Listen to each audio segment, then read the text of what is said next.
Stillwater's Morning Scramble, and Jesse Martin is in. Good morning, Steve. Jesse Martin, the Senior Associate Athletic Director for External Affairs.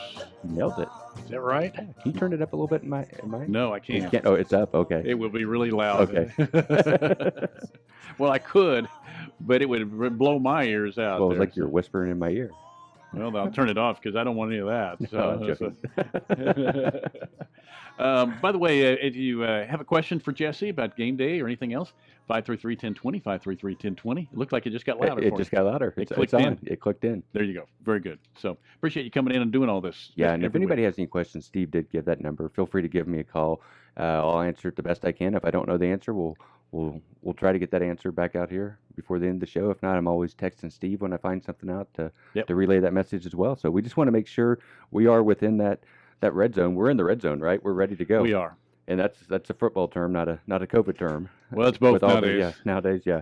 But we're there, and it's game day right around the corner. I had class last night, and I teach sports marketing, and there's a lot of relevant stuff going on right now, and you could tell that there's a little bit of excitement that starting off last Saturday with the first football game that was played. I don't know if you watched any of it. I did not. I watched a little bit of it. I didn't watch the whole thing.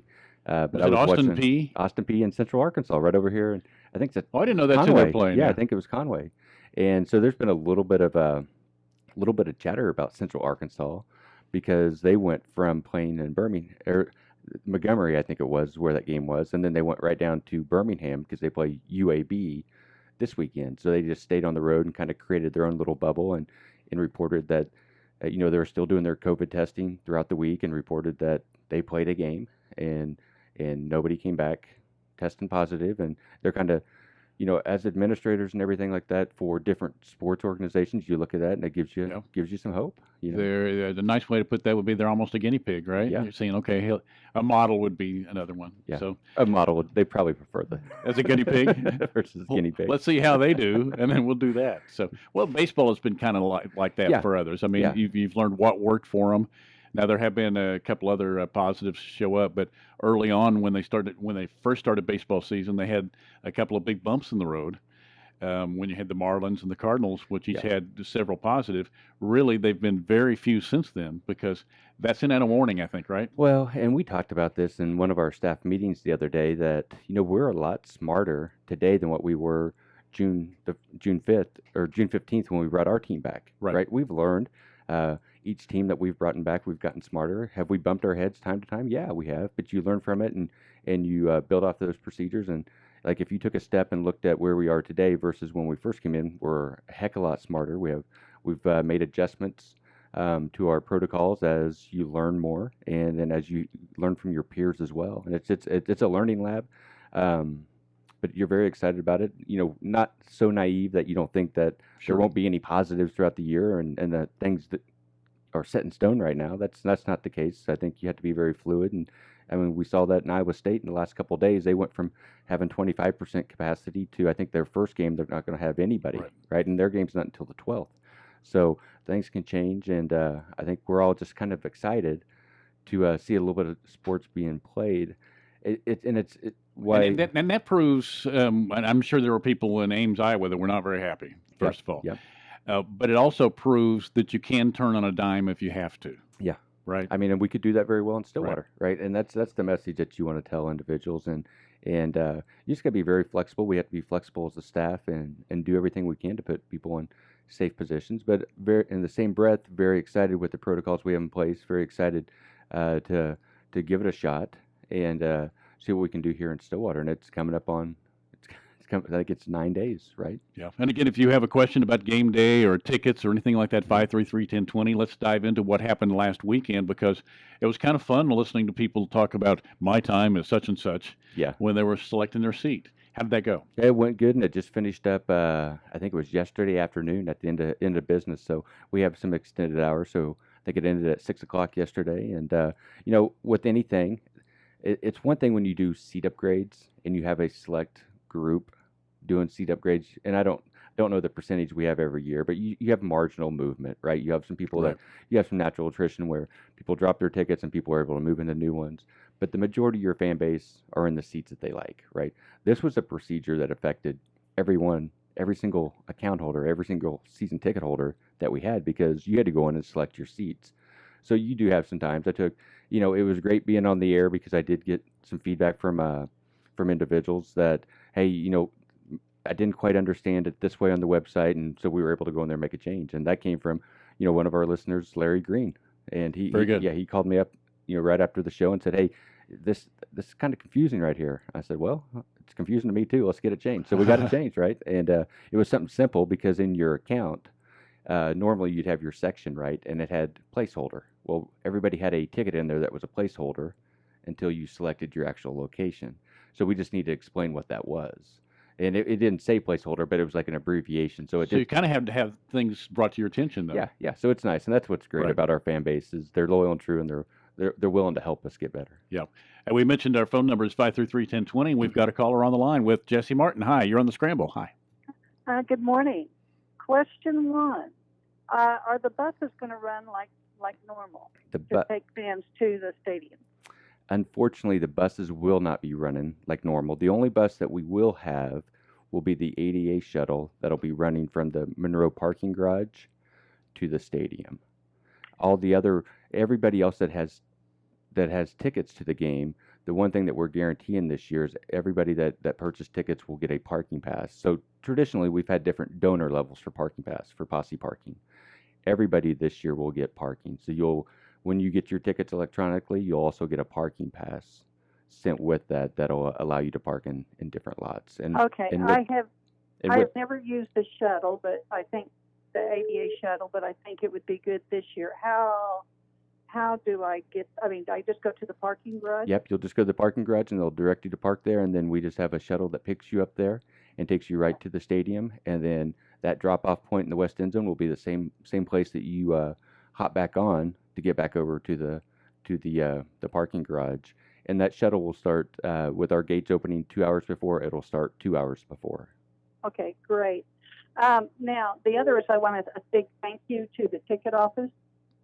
I was having trouble getting my tickets. I called, couldn't get in, so I sent a text. They called back, and we got everything figured out. So they did a really good job. Well, we appreciate that. That's not always the case, right? We've been on here, Steve, for 10 years, and we've tried to get better. We tend to make phone calls when we're not happy, so I appreciate that comment too. And she did reference something as far as texting. So that's us leveraging some technology where it's always tough, especially during high call volume times where you're sitting on hold, and then if you're frustrated, you get more frustrated because the call volume's high, and you're trying to take care of everybody. So now we have a software where you can actually text us, and we can answer those questions or give you a call right back. So it helps in situations like this. But our staff, what's pretty cool about our staff is we have a lot of kids that are Oklahoma State kids, and they want to have a professional sport. So this is a great way.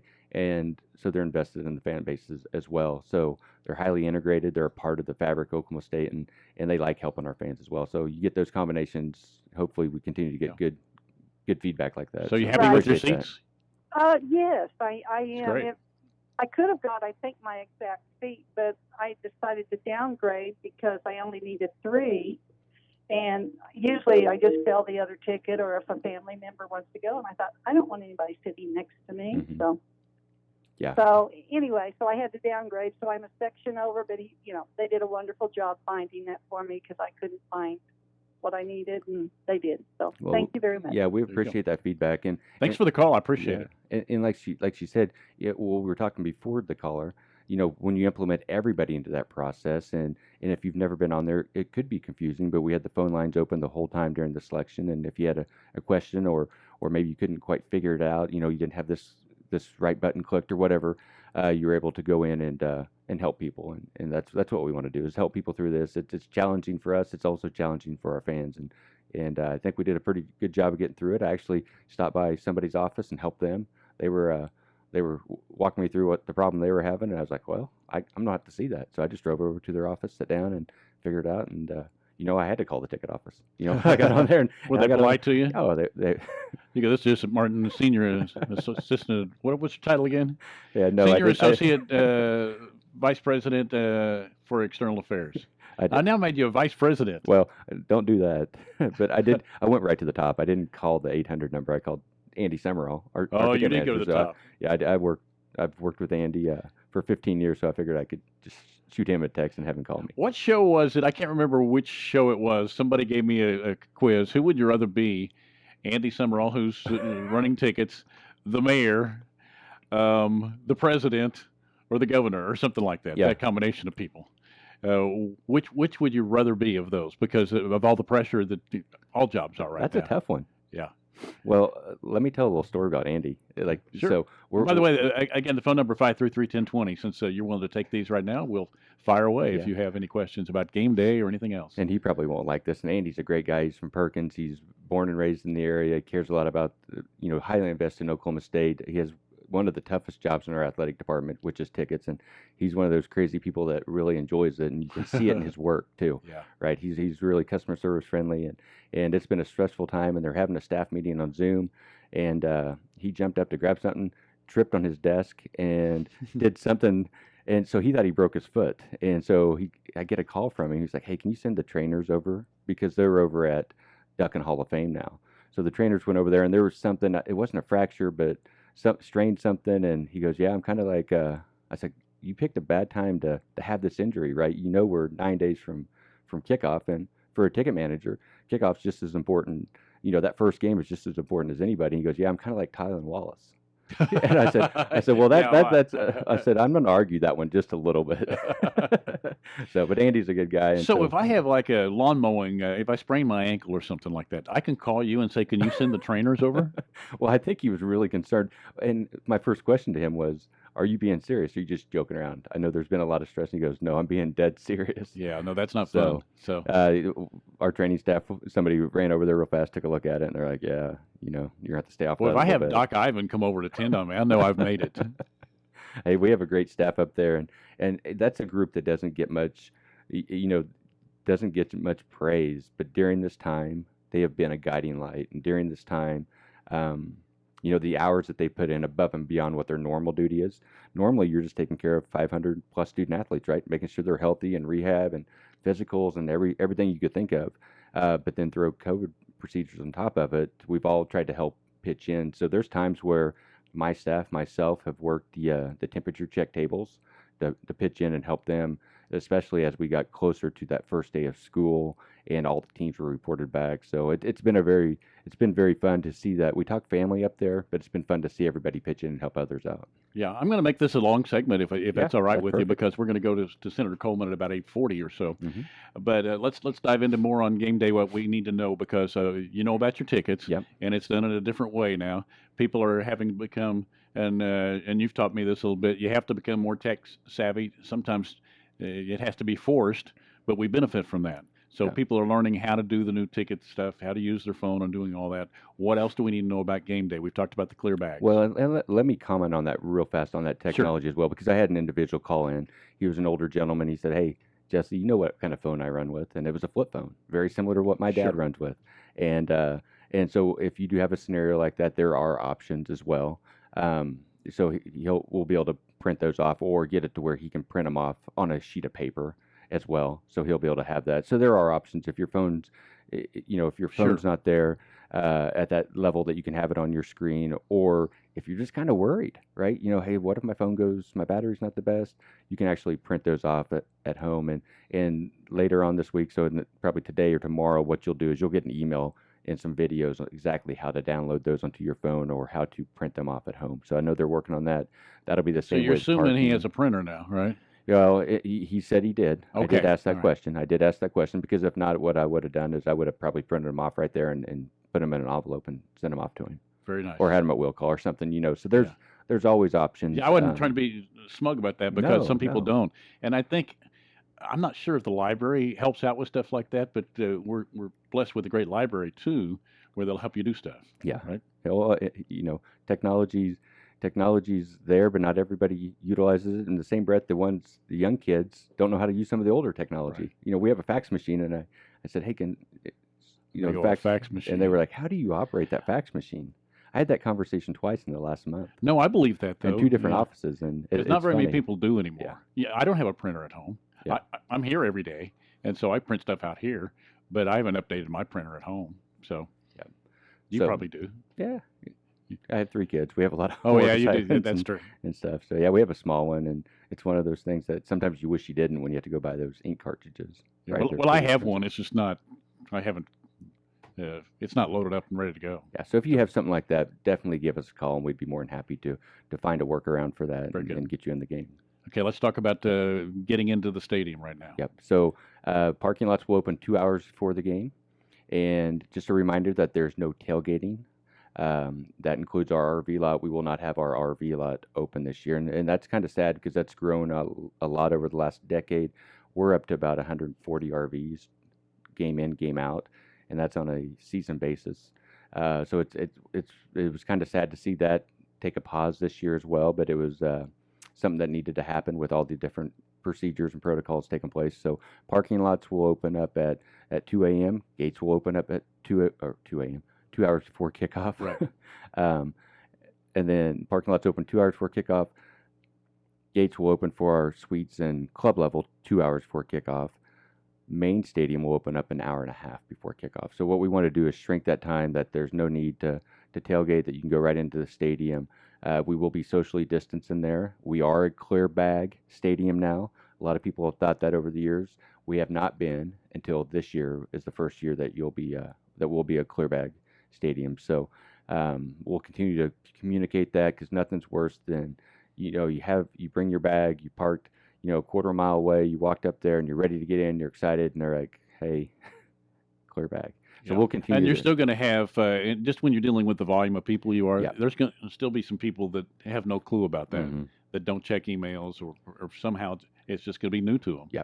And the best thing about it, what that'll cut down a little bit on that is these are people that have heard our message, that have raised their hand.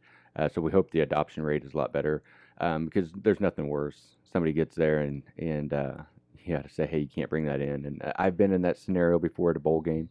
I have kids. I thought I had everybody buttoned up, ready to go, and somebody has something that couldn't go in, and then I'm the one taking it back to the car. So we want to avoid that as much as possible. So spread that word if you have friends that are coming to the game, that it is clear bag this year. Or it doesn't even mean you don't have to bring a bag at all if you don't have that need, right, as well. So that's an option as well. So our gates will be open like normal. You'll come in, you'll have the ticket on your phone or on a piece of paper. We'll scan that, and then you'll be able to get into the stadium. We'll still have menu options out there just like normal. A few changes here and there. One thing that I do know is that we will not have the water monsters. So last year we talked a lot about that, free water monsters. With the situations, we won't. We will have our water fountains open, and that's something that you've seen at other places that have been shut down. I know that's small, but they'll be open, but we'll have cleaning crews there making sure that they're clean and sanitized and everything like that, because we are playing in September and it can be hot. And you can bring bottled water in, though, if you haven't broken. The seal just has to be preserved, right? And don't be sneaking something in, Steve, when you come and gluing the top of it. So I know you told me that last year, and I learned my lesson. You said you did that on a cruise a few years ago. No, I never did that. When you were talking about, it has to be unsealed when you come in, and that makes perfect sense. But you can bring bottled water in, and there's no charge for that. The game day temperature that I have for Saturday the 12th, by the way, would be about 76, something like that at kickoff. Does that sound about right? That'd be awesome. Isn't that an amazing day? Overnight low of 57, which means by the end of the game, it's going to be nice and crisp. Yeah. So that's awesome. And so when you'll get in there, our seats will be socially distanced based on what you selected. And you'll see some areas. I think there's something out there in social media in the student section. The student sections will be designated. Normally it's general admission, but they'll be designated with those cushion seats. And then you'll see cushion seats throughout the stadium for the individuals that purchase it, just like normal. So you'll walk in there, and it'll be a definitely different look. I've had the question, are all the seats being, or not all the seats, are all the sections being used? Yeah, it'll really look like a checkerboard throughout the stadium. So how many? You're just a little bit under 15,000. Okay, so it is going to be under 15 then. Yep. So the comparison I've been using in a lot of scenarios would be like a KU basketball game here, a Bedlam basketball game here when it's full, because you're right at 14,000 something. Or a KU football game all the time. Well, no, that'd be less. Oh, okay, you're right. Less, I get it. Yeah, less. Yeah. Tribute to Les Miles this morning. But as we talk about it, it's a different mindset, and it's one that I think it helps us in this quick turnaround and everything like that because we can handle a basketball game in, game out. We've seen what that looks like when you have the gates open in an hour to an hour and a half before for a men's basketball game. So we know we can get everybody in, get everybody situated, and be ready to put on a show. It will look different in the stadium as far as what a normal game looks like. No cheer, no pom, no Pistol Pete will be down on the field. That field area will look a lot different. Jumbotron still going? Yeah, Jumbotron has to. We need that a lot, right? As you continue to limit things, even your traditional pregame. Pregame, it's coming up to crescendo for kickoff, and there's a lot of excitement there, and you're waiting for the players to run out of the tunnel. That'll look different as well, right? Because we want to continue to keep people spaced out, and it'll really just be a little bit more sterile from that standpoint. Now we'll leverage that video board to continue to add those elements, maybe in a pre-recorded that we're accustomed to, from bullet running out and things like that. But there's things that we won't be able to do down in the field because the protocol down there is it's really its own bubble down there in the field. So I know there's been some adjustments with media members. I know there's been adjustments with our staff. And really, if you're going to be down there on the field, you're going to have to be through some testing protocol to have direct access down there on the players, where before you're able to kind of navigate behind the players. You've seen the media people where you're down here at one side and the play goes the other side. You can kind of go back behind. That's going to be a lot more restricted than it's ever been. It's just about the safety down there and creating that bubble. But our job is to continue to entertain the fans that are there and put on our best show. So we'll be leveraging that East Plaza. So that East Plaza right below the big Jumbotron. We'll be doing cheer and palm up there. We'll be doing a lot of our in-game promotions from up there, and hopefully giving us the best snapshot we can of what a game day was like last year, but in 2020 from that. Will you be selling programs? I'm not for sure on that one. Actually, I do know the answer to that one. The answer is no. No programs. Yep. Okay. So what they're doing, they're going to a digital fan guide that's free, and they started putting those out here the last week. So I do know that answer, and it's just one of those things that traditionally. Program sales have gone down. Really what people wanted was just a roster. And over the years, it went to more of a yearbook all in one. So it wasn't updated articles written because so much of that was being put out on social media that it was becoming obsolete. But what you'd get in that argument is you get some of those people that have had them for decades and they've collected them and stuff like that. So it was a tough transition, but it's one of those. With COVID, it's changed the game a little bit, so there won't be any of the programs like that. Yeah, I was looking at some of the different penalties and the rule changes. Mm-hmm. Grabbing the COVID mask is 5 yards. I'm not sure what the signal will be from the official. I figured it'd be more than that. No, it's only five. Only five, okay. Because we figured it'll happen a lot. Yeah, okay. So. Hey, did we miss anything here? Because we're going to take a time out, then we'll bring State Senator Bill Coleman in. The only last thing is, post-game we've implemented some of those traffic plans. We're very excited with what we got to last year, and thought traffic was flowing very well after the game. We'll have those implemented as well, and you'll see us continue to push out information about that from OSU Athletics and the city of Stillwater as well, because it's a joint effort to make sure fans can get in and get out safely. And, even though it's a smaller crowd, we figured we just have to do it not as long, right? But let's still get people going and get them accustomed to our traffic plan. So when we get back to 60,000 in the stadium one day, that those become traditions on how you can get out of here and get home safely. Sounds great.